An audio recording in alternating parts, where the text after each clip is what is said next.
ಕೇಂದ್ರ ರಾಜ್ಯ ಸರ್ಕಾರದ ವಿವಿಧ ಯೋಜನೆಗಳ ಪ್ರಗತಿ ಕುರಿತ ತ್ರೈಮಾಸಿಕ ಪರಿಶೀಲನಾ ಸಭೆ ಗೃಹ ಸಚಿವ ಡಾ ಜಿ ಪರಮೇಶ್ವರ್ ನೇತೃತ್ವದಲ್ಲಿ ತುಮಕೂರಿನಲ್ಲಿಂದು ನಡೆಯಿತು.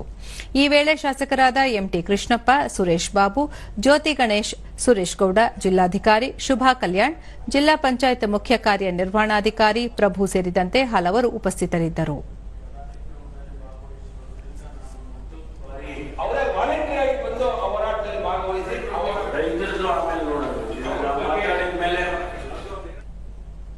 ಈ ಸಂದರ್ಭದಲ್ಲಿ ಡಾ ಜಿ ಪರಮೇಶ್ವರ್ ಬಿತ್ತನೆ ಬೀಜ, ರಸಗೊಬ್ಬರ, ಯಂತ್ರೋಪಕರಣಗಳ ದಾಸ್ತಾನು ಕೊರತೆ ಬಾರದಂತೆ ಅಧಿಕಾರಿಗಳು ಎಚ್ಚರಿಕೆ ವಹಿಸಬೇಕು, ಕೇಂದ್ರ ರಾಜ್ಯ ಸರ್ಕಾರದ ಯೋಜನೆಗಳನ್ನು ಜನರಿಗೆ ತಲುಪಿಸಲು ಮುಂದಾಗಬೇಕು ಎಂದರು.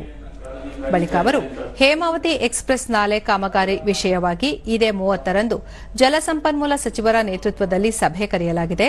ಜನಪ್ರತಿನಿಧಿಗಳು, ರೈತ ಮುಖಂಡರ ಭಾಗವಹಿಸಿ ತಮ್ಮ ಅಭಿಪ್ರಾಯಗಳನ್ನು ಮಂಡಿಸುವಂತೆ ತಿಳಿಸಿದರು.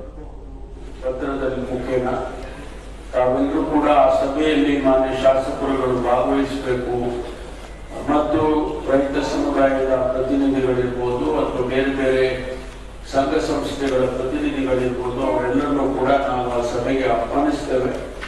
ಆ ಸಭೆಯಲ್ಲಿ ಅಂತಿಮವಾಗಿ ನಿರ್ಧಾರವನ್ನ ತೆಗೆದುಕೊಳ್ತಕ್ಕಂಥ ರೀತಿಯಲ್ಲಿ ಮಾನ್ಯ ನೀರಾವರಿ ಸಚಿವರು ತಮ್ಮ ಜೊತೆಯಲ್ಲಿ ಮಾತನಾಡ್ತಾರೆ.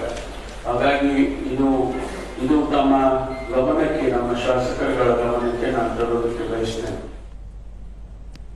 ಸುರೇಶ್ ಗೌಡ ಮಾತನಾಡಿ, ಹೇಮಾವತಿ ಎಕ್ಸ್ಪ್ರೆಸ್ ನಾಲಾ ಕಾಮಗಾರಿ ವಿಷಯಕ್ಕೆ ಸಂಬಂಧಿಸಿದ ಪ್ರತಿಭಟನೆಯಲ್ಲಿ ಪಾಲ್ಗೊಂಡಿದ್ದ ರೈತರು ಮಠಾಧೀಶರ ಮೇಲೆ ದಾಖಲಾಗಿರುವ ಎಫ್ಐಆರ್ ಹಿಂಪಡೆಯುವಂತೆ ಒತ್ತಾಯಿಸಿದರು.